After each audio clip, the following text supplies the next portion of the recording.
Let's go. Let's go.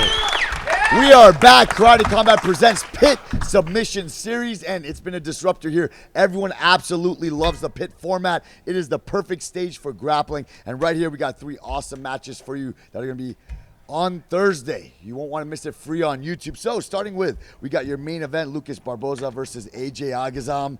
We're moving on. We got Agapova versus Helena Krevar. And we got Jordan Levitt versus Ethan Creliston. So 3 great matches over here. Let's open up to the audience for questions and get it going. There's quite a few ADCC veterans doing this event. This year we got the CJI competing with ADCC. How do you guys feel about this? Do you think it's good for the sport or not? I'll take that one. That's a great question. What's your name? Bobby. Bobby? Bobby, yeah, I'll be honest with you. I'm not sold on this this event. It reminds me a lot of back in the day when they had the whole Meta Morris and Halleck Gracie thing. It's that's kind of the energy that I'm getting from it. But if the claim is that this is for charity and this is to support the athletes, then why didn't they take that money and give it to the ADCC? If it's a non-for-profit, right, they could have supported the athletes in their dream of becoming an ADCC champion. That is the pinnacle of. There's so much history. There's so much notoriety and credibility. Like, you have the sport's greatest, the greatest that have ever done it have been an ADCC champion. Like, we're talking, Marcelo Garcia, Roger Gracie, Chrome Gracie, you name it, right? And now we got these jabronis over here putting this event together and saying it in the name of charity. I'm not buying it. I think Craig knows what he's doing. It's all good. It's good for the athletes, and ADCC is going to stick around, I think. So it's just good for the athletes overall. Yeah, he may know what he's doing, but, like, what's the cause of it? What's the purpose of it? Make a million. Yeah, $1 million. I think that speaks for itself, and I don't even think Craig really fully understands what he's thinking, but he's just sort of just flipping everything upside down. So, Would you trade $1 million for an ADCC title? $1 million is a lot of money. Would you? I wouldn't. You wouldn't? I absolutely wouldn't. Why not? It's the Mount Rushmore of grappling. Yeah, but it's $1 million. I can make that in a job. I can do that in I can't. Yeah, well, we're still working on your IQ. Well, so anyone with a below AJ IQ needs the $1 million. Speaking right? of ADCC, did you guys see the match between Ethan and I at the ADCC in 2017? That's a good one. I was robbed.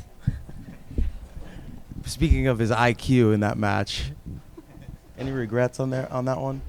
No, it's part of my journey. I had to take a step back to make it where I am today, and yeah, it's part of the struggle. I'll be honest with you, Ethan. I was really relieved when I felt you go from, what was it? You transitioned from the triangle to the armbar like a genius. Yeah, it was just one of those moments. You gotta go for the sub, and sometimes it bites you in the ass. Are you gonna go for the ADCC, or did you get what happened with you? Are you? Not too sure yet. So we'll leave that. You're like not sure what you're gonna do. Are you in the ADC? Like, you haven't? Yeah, I'm in ADCC. Yeah. But you're contemplating going out of it. No, I'm not contemplating. So you're gonna stay in it. I'm in ADCC. Yeah. 100%. Yeah, 100%. Yeah. Okay. Because earlier I just asked you and you said you seemed like you were not sure. No, I'm sure. Okay. All right. So you're smarter than a lot of these other guys that are jumping ship. Which, I mean, I'll be honest. Like, I'm sure Karate Combat will get there someday, but it takes a long time for these to get that notoriety and credibility that they have. And shout out to the Meow brothers who had the vision with you and putting some grappling in the pit. I've said it a lot. I've said I think that there's a lot of subjectivity and it's really up to the officials a lot of the times where the direction and the pace of the match can go. I think that happened in our match even at the ADCC. We were kind of playing the boundaries a little bit, but with Karate Combat, there's nowhere for them to go. And you could say, oh yeah, you could do the same thing with a cage, but you can't see anything through the cage. And I think it's a little bit it's a little bit too MMA-y. So there's like, it's like that. It's more aggressive looking. There's not the art side of it that I like. And so props to you on putting the pit together because, you know, anyone who knows me and knows, you know, your prowess as an athlete is you're very sharp in your submissions. You're very good, very sound finishing mechanics. And I'm probably known as one of the most evasive, elusive guys that comes into jiu-jitsu. You're really tough to put me away. And with the pit, I think it increases that intensity of where we're going to see a submission or not, because the parameters are more confined. There's really nowhere for anyone to go. So I'm excited for it. It's my first time doing this pit submission. I know this guy on my right is no stranger to submission grappling, no stranger to jiu-jitsu. He's got the accolade list of, you know, better than pretty much anyone out there right now, and I know he's going to bring it. Is that right? Yes, sir. Let's go. All right, let's go. Now, I know I'm opening up questions to the audience, but I actually got to say this. So, AJ, you've been out for some time. You are far lighter than Lucas Barboza. Why did you choose to go against Hulk in your first match back after some time? Yeah, you know, I may be outsized for sure, but I'm not outmatched. And anybody who knows me knows I love a challenge. I became a school owner recently. I run a kids program, run an adults program, and one of the biggest things that I have, that's the biggest hurdles as I have as a professor now. That you can call me Professor AJ. It's kind of wild, right? I'm a professor now, but it's always kind of just motivating and encouraging people to go out there and compete. And if I can do this against this giant Hulk lummox that's going on over here, then you guys can go and get and go in your age, your category, your weight category, and you can put it, you know, just test yourself. That's really what jiu-jitsu is all about for me, is knowing yourself and challenging yourself. And the benefit of grappling as opposed to karate is that there's no strikes. Like this guy, if Hulk were to punch me in the face, it wouldn't end well for me. But grappling is an exchange of techniques, and that's what I'm all about. Let's open up for any questions. I would like to ask for the UFC fighters how they feel fighting against a professional grapplers. It's really uncomfortable. It's kind of scary, if I'm being honest. But that's kind of the whole novelty for every time. Like Phil Rowe gets submitted by a flying triangle off the wall. There's also Brandon Schaub, who stalls and gets a draw against Cyborg. Or you have Josh Barnett, who beats Dean Lister. So the novelty of it's very compelling. And also, you're supposed to do things that are terrifying. And I'm known as a grappler in MMA, but it's a very different sport with a completely different meta. So it's just exciting. He's a buff beast of a man, and I'm dehydrated hella. I can't even fill up my suit right now. Lots of things to be scared about, but I'm pretty stoked. And how you feel for Maria?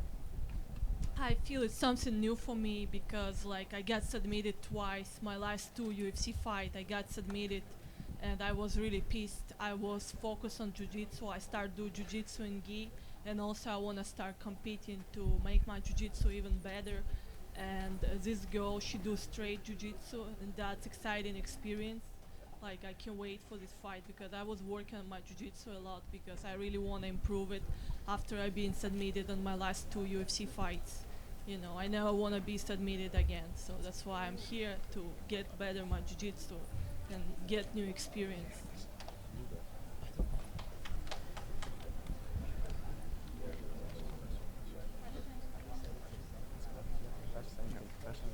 Anybody got any questions? Yeah. Maria, there's been a new a Kazakh grappling event. There's a lot more Kazakh grapplers breaking out. How is the grappling in Kazakhstan? My coach, who was working with me, Renat Agha, he was Muay Thai guy, so he don't know much about grappling. I learned a lot about grappling here in the United States. Like my coaches, Troy, Mikey, Philippe Sensei, they all do wrestling, jiu-jitsu, and I learned from them little bit, from each coach little bit, and I learned a lot about jiu-jitsu here, but back in Kazakhstan it was more about striking.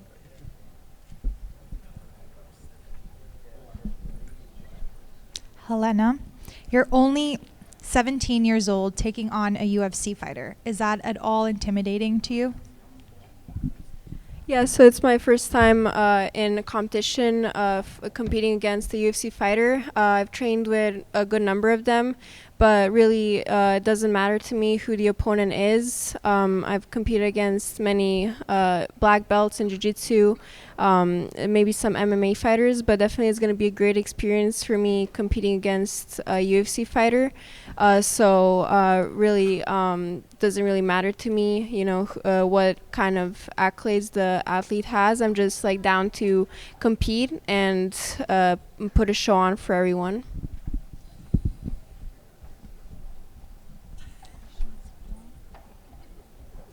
Ethan, you started out striking. You trained at TriStar for quite some time. Could we ever see you doing MMA or something like that? Probably not. This is about as close to MMA as I'll get, fighting MMA fighter in a jiu-jitsu setting. Yeah, it's. I think those days are behind me. Or it's combat jiu-jitsu, I guess, is the closest I'll get to it. But yeah, it's about it.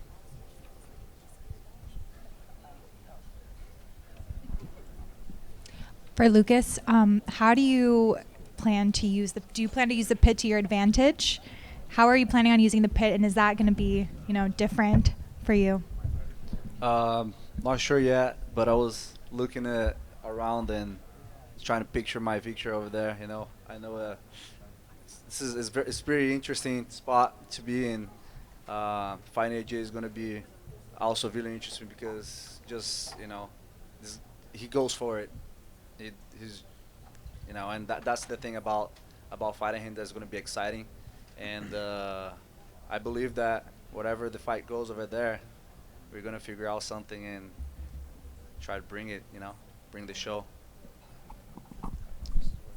It is. One thing I'll add to that is the jiu-jitsu world is fascinated by the pit for a lot of reasons, and you've already seen it in the few pit submission series that we've had with the flying triangle off the pit, the Miyao brother that rolled into the heel hook, and the person wasn't able to escape anymore because the pit stopped them. There's so much dynamics to the pit. It just changes everything when it comes to grappling. Like we mentioned earlier, when it comes to wrestling or grappling in a cage, when you're fence wrestling, it's easy to stall the action. It's easy to get in your sprawl, your split squat, and stop the action. On the pit, it never stops, you know. When it comes to karate combat, it doesn't stop. You fall on the pit, you're helpless. You're gonna get ground and pounded until it's a TKO or the ref stops it. With grappling, you fall on the pit, you easily slip into the legs. So it's really interesting, just non-stop action, and I really think that you're gonna see this as the future for grappling.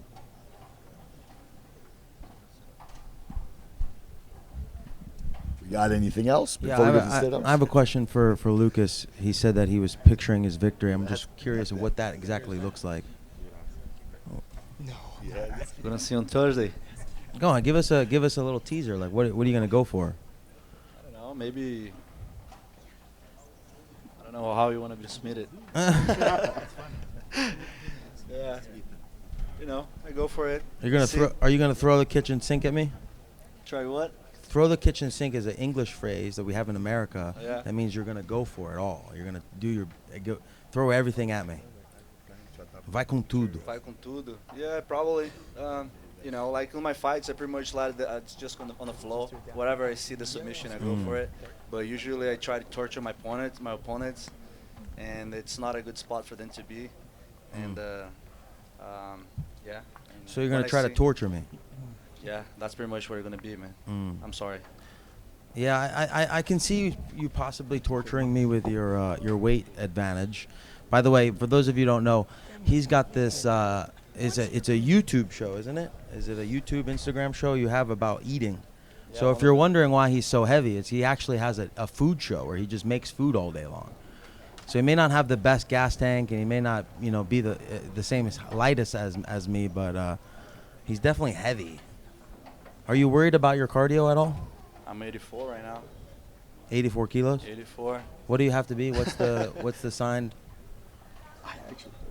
Is it? Yeah, it's 84, but okay, I don't. I guess like it's, you know, don't worry about the cardio. I'm just worried. Not even gonna go for 12 minutes over there. Okay. Is that how fun? That's how long our match is? Yeah, that's how long our 12 match minutes. Is. How? When was the last fight you fought? 12 minutes. Well, I did just do the PGF, and I had 12 matches of 6 minute each, back to back, all in a row, and not a single person in the PGF could find the submission. So I'm not sure, you know, if you have what it takes, but I'm curious to see what you throw at me. Like I'm curious to see like what you're gonna bring and what your A game looks like. Man, I don't know. Are you gonna try to take me down, or are you gonna sit guard like some of these butt scooters? I mean, everything can be possible right there, right? I guess wherever I go, it's not gonna make any difference. Are you gonna use the wall to your I'm gonna- advantage? I'm gonna, if I pull guard, I know I can come up and just take you down. I predict he pulls guard probably around like the 7-8 minute match when he starts breathing heavy and he's like, oh man, this is a little bit more than I thought it would be. All right, you pull guard when you're tired, right? Pull guard. I mean, not really. But it's gonna be fun, you know. Try to use the techniques that I was like doing. I was teaching on my seminars in Asia. To all my, you know, to all the students over there, and gonna show, you know, that's gonna work. It's gonna be good for selling my DVDs. Yeah, I actually did see that. You just got back from, where were you, Japan? I was like Korea, China. So this guy's doing a world tour, and all of a sudden you think you're gonna just, on a whim, take a match with me? Yeah. Respect. Respect. Exactly, just like that. I don't know if it's because you have, a high confidence in yourself, or is it just kind of a disregard of my technical aspect or my self as a competitor? What is your technical aspect? Like where you're technical at it? Can you tell where you're good at it? What am I good at? Yeah.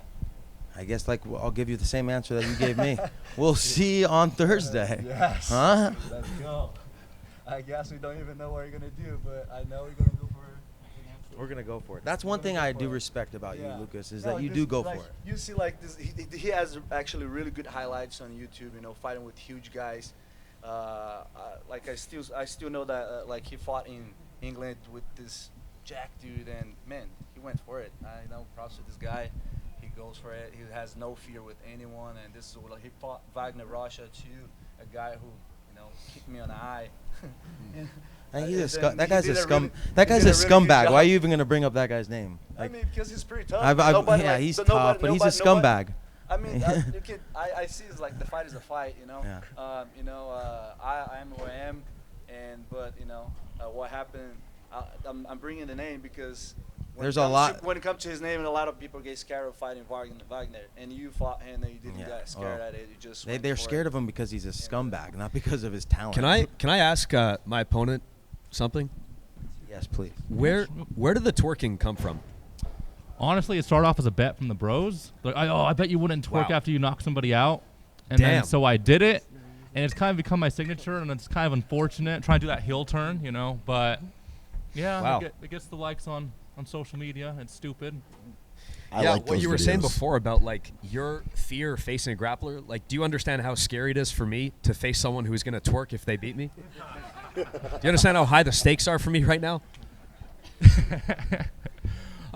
I could see why that could be worrisome, but I remember when I fought Patty, and I said I'm gonna twerk on him. He's like, "Oh, I'm gonna teabag him," and I was like, "Oh, the stakes have been risen." And then I lost, and he did teabag me in front of 30,000 people after a loss, and after I got kneed in the head and got concussed. So yeah, I could see why it could be scary for you with that possibly being like a consequence. But yeah, we'll see. We'll see how it goes. There we go. Do you think it plays an advantage to you that you're in the pit since you're used to the cage? I think that is one advantage. I'm very used to like grappling with a barrier behind me. The pit is different though. So like the wall, like you don't fall over. Right. The pit, you fall over. So like your heels touch it, you're going down. So that's kind of actually cool because it forces people to have to engage in hand fighting. You can't do that thing where you're circling. Oh, there's 3 minutes left on my head. So I really think I agree with like President here. Like it's definitely going to be the future of grappling. I think it just makes a lot more sense. And I hate it when you see people like get blasted off the mat. One guy gets hit into a chair. They keep going, gets a choke. Like that doesn't really seem like super technical. It happens all the damn time.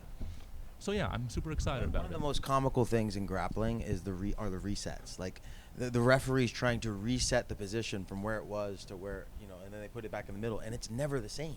and it's like the most frustrating thing ever for me as a competitor. I'm like, I don't even care at that point. I'm just like, put us back up on our feet. You're not gonna be able to replicate what it was. So I think having the pit submission is just like, okay, you're gonna throw a 6-minute match in like the PGF, and I was saying the whole event of PGF, I was like, man, this 6-minute match, if you're gonna condense it down to 6 minutes, you need to put us in a parameter that's very small. You gotta let other people talk, bro. Well, say something interesting. I got nothing to say. Maybe they do. Well, say something interesting. I'm out of shit. Anyone say Barbosa? I'm over here leading this press conference. Let them go. I actually do have a question over here, though. All right. Yeah, it's actually for Ethan. I'm actually representing the Cowboy Carlito. You know, the B team is well known for their fighters being greasy with the famous B cream. Ethan, are you planning on being all greasy for this fight? You know, just to kind of adapt with that culture. Absolutely Yes, not. Absolutely not. No. That's not my. It's a no-no for this fight. It's a no for this fight. No, grease is not my. It's not my friend. I need friction. I need less lube than most. Not even to adapt with the culture in any way? No. Okay. We need friction. Sandpaper. Is that why you grew out the chest hair and back hair? That's it. It's sticky. It's Yeah. remarkable. There you Yeah. go. Thank you. It's like a carpet. Yeah, of course. Anything. You can do whatever you want here. It's the Wild West, man. I'm afraid for this guy. I don't know what's gonna be the worst, a naked guy or.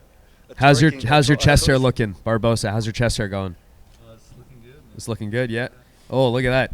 Yeah, baby, that's it. Not as hairy as you, but I had to glue some on this morning. It's the Jew curl. The Jew curls, that's right. have kids Yeah. watching. Ethan, could you see yourself running back the match you had with AJ sometime in the future?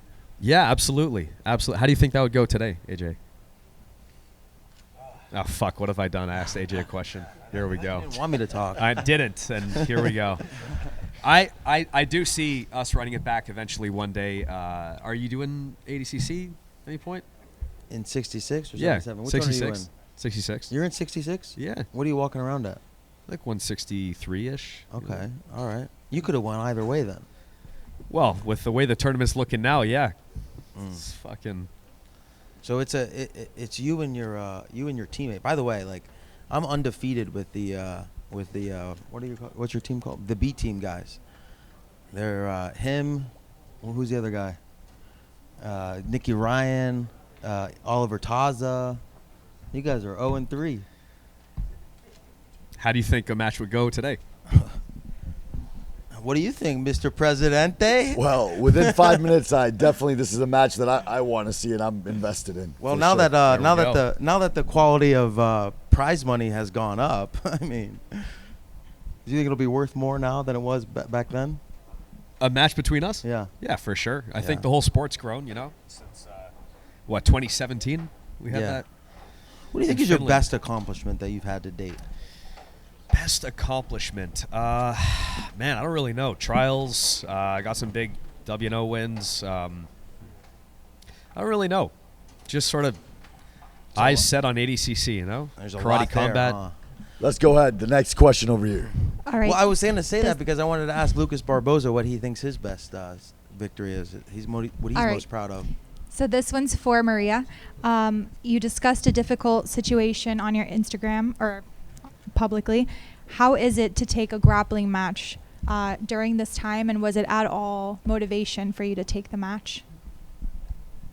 You know, all matches, all fights, they make my life only better. It's every fight, it's adventure. I go into new place, to new hotel, meet new people. So it's always improving my life, and I'm always happy to go somewhere and compete. Ask a few questions. Yep. AJ, how do you see that rematch with Ethan going? I don't know. I'll be honest. I don't know. I don't know what kind of skill development he's done since then. I know his finishing mechanics may have slightly improved. Who's the last guy you submitted? The last guy submitted was on Karate Combat, actually. A UFC guy. Okay. A UFC guy. And before that, I don't know. I've been competing a lot, you know. I got a lot of subs at trials. I submitted for Fabricio Andre. You submitted for Fabricio Andre? Yeah, rear naked, baby. Wow. Yeah.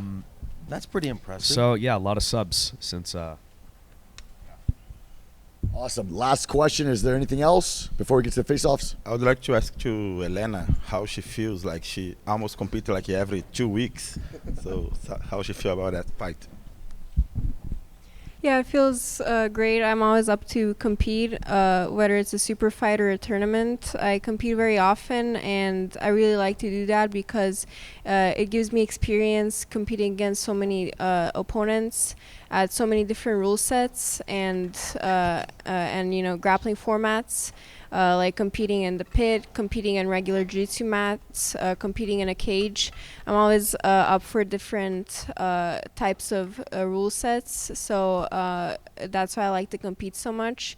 And definitely, I'm always up to compete every couple weeks, or even sometimes a couple times in a week.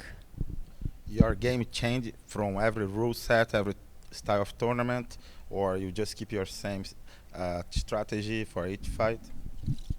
Yeah, so it definitely depends if it's like a submission only rule set, or it has points, or if penalties go in play. But usually I try to focus on getting into a good position, whether it's a submission or positionally dominant, and then getting a submission from there. So it all depends on the rule set of the competition. Sometimes I might change a little bit of my not my game, but just like tactics. But usually I like to do submission only formats, just because my game is very submission oriented. Okay, guys, we're going to go to the face-offs. Let's do this one at a time. Okay. Let's start off with Helena Grabar versus Agapova.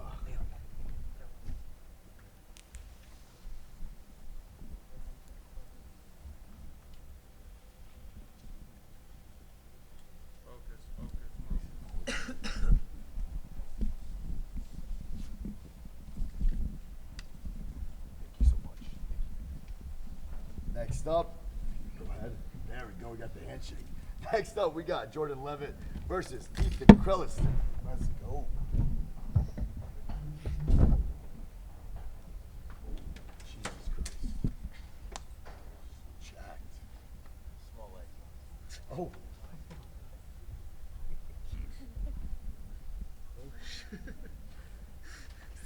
Amazing. Intimidating. Bringing chest hair back, Ethan Krelliston. So, and we got next up, our main event, AJ Agazam versus Lucas Barboza, the Hulk, over here. Man, look at this guy. Straight from Japan, huh? How much food you got? Ready? Yeah. Speaking of guillotines, what happened with you and Pedro Rocha? Pedro Rocha? You think you can get that? You're in Pedro Rocha, brother. Let's see. Ready? Yeah. 100%? Remember the night? Let's go face the floor, guys. Awesome. Thank you guys so much. Appreciate you guys. All right. Thank you. Thank you. All right, guys. Thank you very much, everybody.